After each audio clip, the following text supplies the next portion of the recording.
let's just talk about this and get it over with. That's all I really have to say.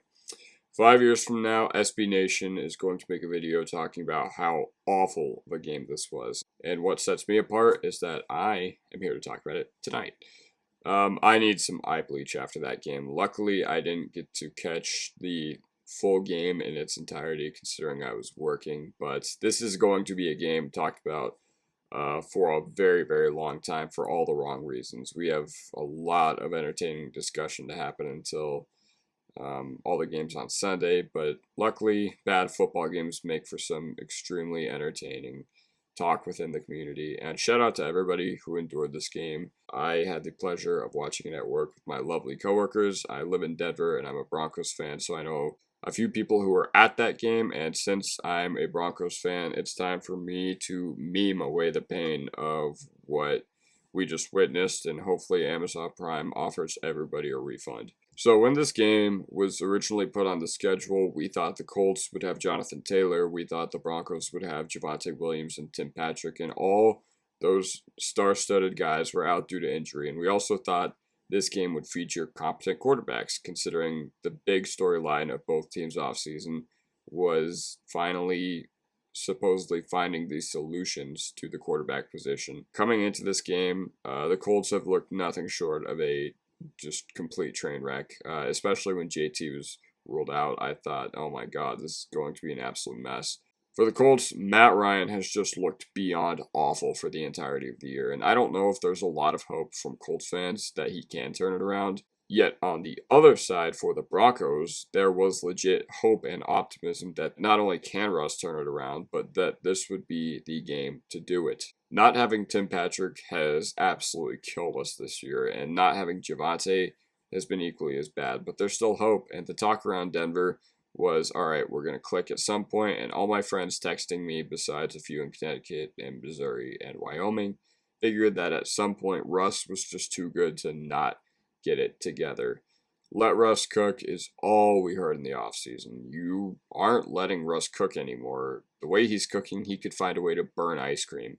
Thursday Night Football is usually a mess, but this game was a full-fledged dumpster fire with a full container of gasoline poured over it. Matt Ryan and Russell Wilson both combined for 0 touchdowns, 4 picks, 3 fumbles, 10 sacks taken, and pissing off every football fan watching in the process. And Richard Sherman was having a field day on the post-game show. He had nothing short of PTSD. He basically had the chance to get up there in front of the entire country and say, I told y'all Russell Wilson sucked. If you told me that the Broncos would pick Ryan twice and sack him 6 times, I'd tell you that we would win this game like 45-0. Unfortunately, our red zone offense has been just nothing short of historically bad. Since I'm a Broncos fan, I'm going to tell you about what this has been like from our perspective. I'm not even going to talk about all the injuries to Bulls, Benito, and Browning. That's just Broncos football at this point, and I'm just too used to it. It's Thursday Night Football, injuries galore. This game can just be summed up with that absolute disaster of a final sequence of overtime. So you have been gashing them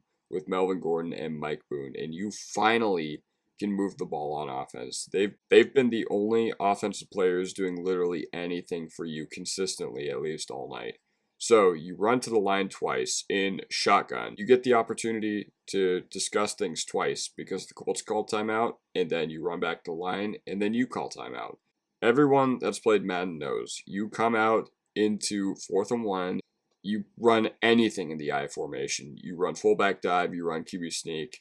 One of the defenses before the Colts got the chance to take a timeout absolutely gifted you a first down. Both defensive tackles were lined up over the A-gap, but there was nobody lined up over center. I know Russ is about 5'11", 6-foot-ish, so if he sneaks there, he gets a first down. He does a cartwheel even, he gets a first down, and the Colts call timeout. Why could you not get that play off before they did call timeout? Your conversion probability if you run is 70%.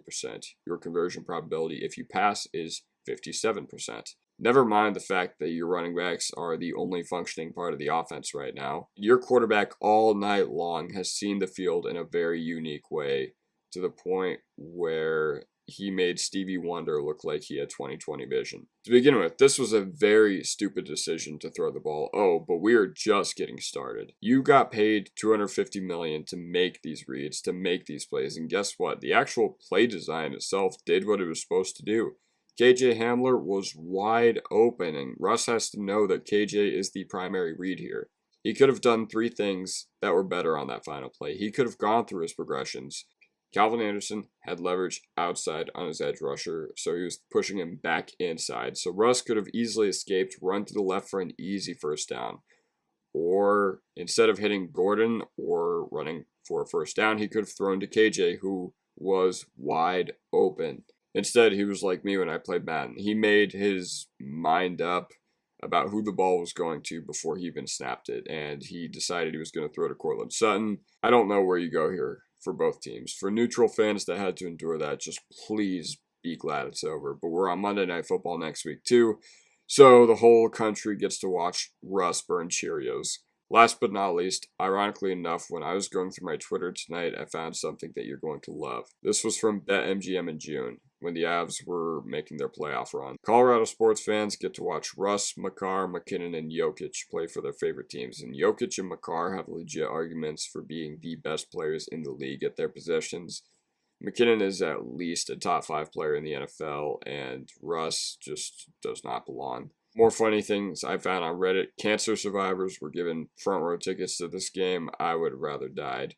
The way Colts writers talked about Matt Ryan in the preseason needs to be investigated by the FBI.